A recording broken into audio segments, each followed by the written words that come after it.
And I am over here in the amphitheater.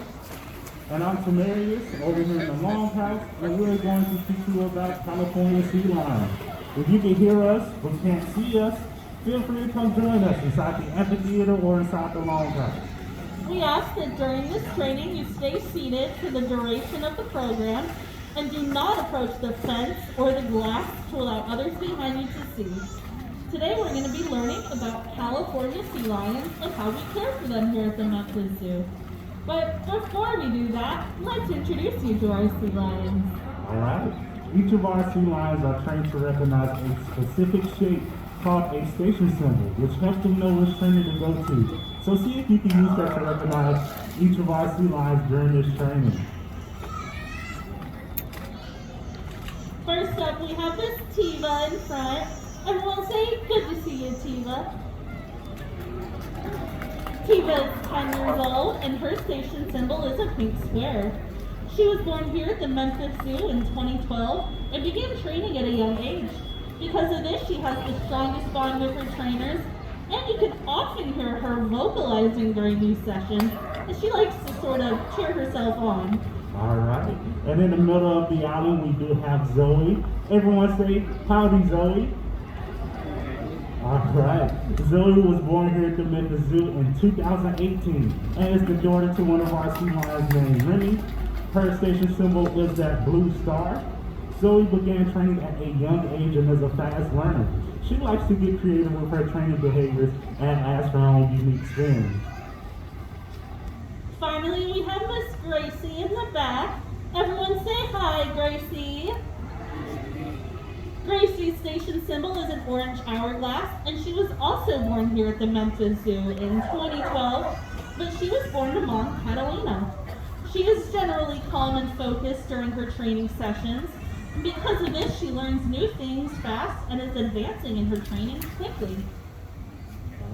While it may embarrass our sea lions, it isn't uncommon for people to confuse sea lions with some other pinniped species. Pinniped means feather or wing-footed, and that includes sea lions, seals, and walruses. It can be challenging to tell sea lions and seals apart, but walruses can easily be distinguished by their big size and their long tusks. Now, seals and sea lions can be a little trickier, but luckily for us, our sea lions can help show you some of the differences. The first difference you might notice is their ears. Sea lions have a little ear flap on the sides of their heads, whereas seals have internal ears, so you will only see a little hole. Another big difference is the way they move on both land and underwater. On land, sea lions can rotate their flippers under their bodies to allow them to walk around. Seals, however, have much smaller flippers, so on land, they just scooch around on their bellies. Underwater, sea lions will use their long front flippers to gracefully propel themselves through water, while seals, on the other hand, rely on their larger back flippers, swimming more like a fish does. You can see our sea lions demonstrating what good swimmers they are today. Our sea lions work one-on-one with a different trainer during each training session. This variability helps to ensure that our animals avoid getting into a routine.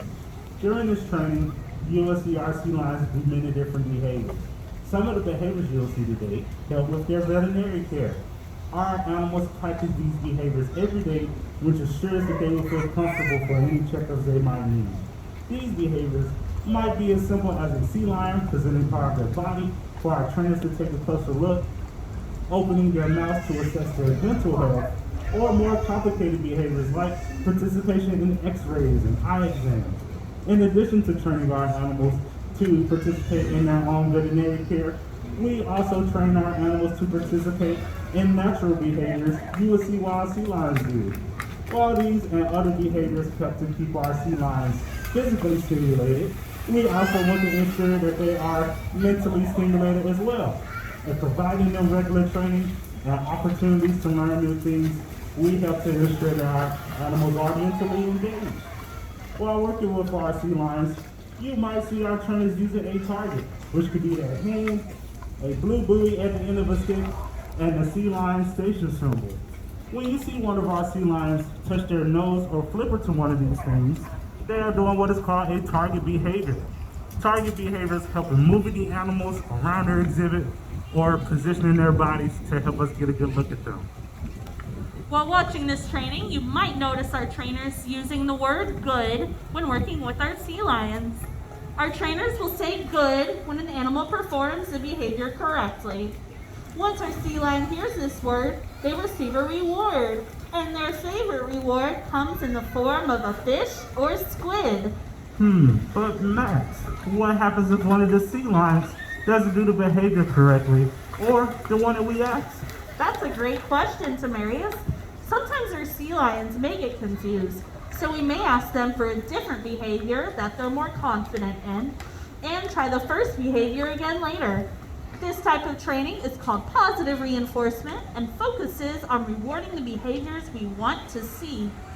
It's important to know that all the training we do here at the Memphis Zoo is voluntary and based on trust.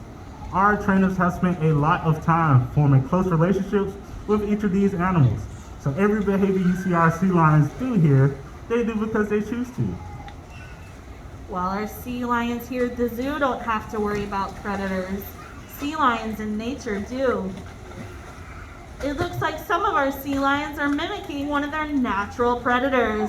Does anyone know what that might be? That's right, it's a shark. Now, California sea lions not only face threats from natural predators like sharks, but also from man-made threats. Tamarius, what can we do to help protect sea lions? Here at the Memphis Zoo, we believe that protecting sea lions, their ecosystems, and human health is of the utmost importance.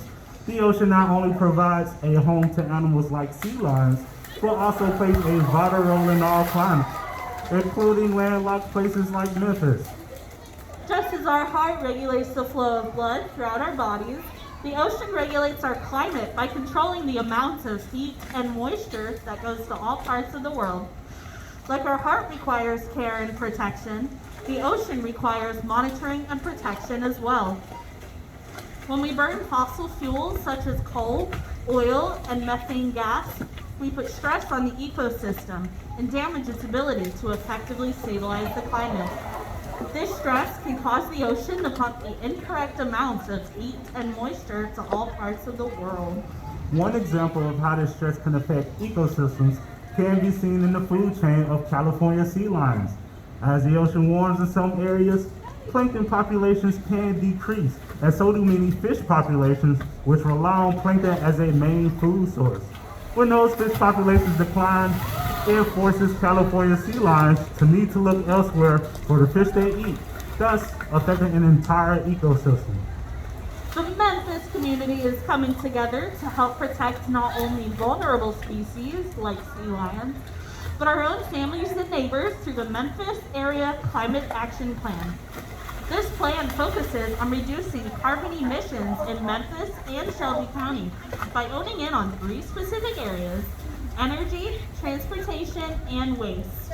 We can all help be part of this work by learning more about the Memphis Area Climate Action Plan on the Shelby County website and by supporting it on its goal to reduce community-wide emissions 51% by 2035. One of the ways that the city of Memphis is working to reduce our community emissions is through retrofitting streetlights with